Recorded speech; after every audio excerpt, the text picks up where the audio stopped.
Jésus a établi le but de l'Évangile. Nicodème, qui était un dignitaire pharisien, s'est secrètement approché de Jésus-Christ pour connaître l'Évangile contre lequel la plupart des pharisiens se révoltaient.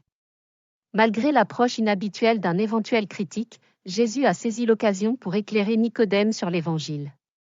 La rencontre aurait pu signifier quelque chose de différent pour Nicodème, mais c'était une occasion pour Jésus de sauver une âme perdue.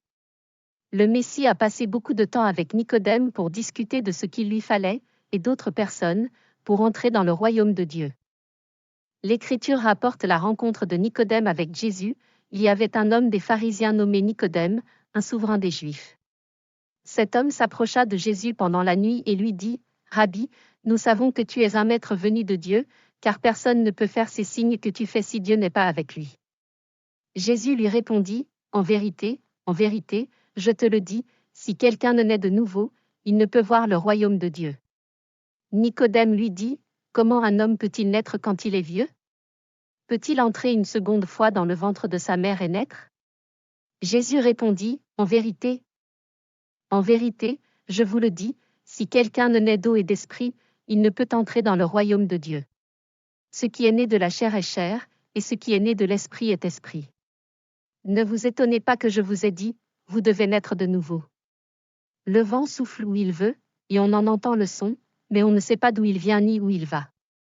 Il en est de même pour tous ceux qui sont nés de l'esprit. » Jean 3, 1-8. Leçon. Jésus-Christ a utilisé toutes les occasions qu'il a eues de prêcher l'Évangile aux pécheurs pendant qu'il était sur terre. Malgré le scepticisme de ses adversaires, Jésus a maintenu une bonne attitude envers tous les peuples. Il ne répugnait à personne, mais il s'accommodait de tous ceux qui montraient de l'intérêt pour son message.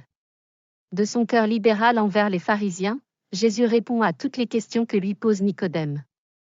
Ces réponses sont devenues des sommets de la foi pour tous les chrétiens. Elles sont devenues des sermons, des phrases et des clauses iconiques que les croyants peuvent utiliser pour engager les pécheurs perdus et les conduire au salut de Dieu. Jésus a déclaré à Nicodème, « En vérité, je vous le dis, si quelqu'un ne naît pas de nouveau, il ne peut pas voir le royaume de Dieu. » Jean 3:3. 2. Comme Moïse éleva le serpent dans le désert, de même le Fils de l'homme doit être élevé, afin que quiconque croit en lui ne périsse pas mais ait la vie éternelle. Jean 3:14. 3. Car Dieu a tant aimé le monde qu'il a donné son Fils unique, que quiconque croit en lui ne doit pas périr mais avoir la vie éternelle. Jean 3:16. 4. Car Dieu n'a pas envoyé son Fils dans le monde pour condamner le monde, mais que là le monde par lui pourrait être sauvé. Jean 3:17. 5.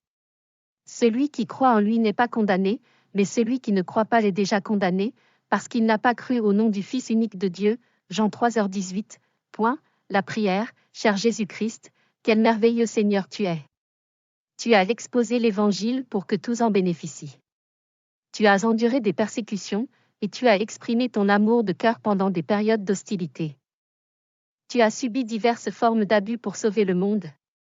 Je t'aime, Jésus-Christ, et je promets de te rendre la pareille dans ma vie. Je te confesse donc comme Fils de Dieu et je t'accepte dans ma vie comme mon Seigneur et mon Sauveur personnel. Je confesse mes péchés et je m'en repens, je te servirai tout au long des jours de ma vie.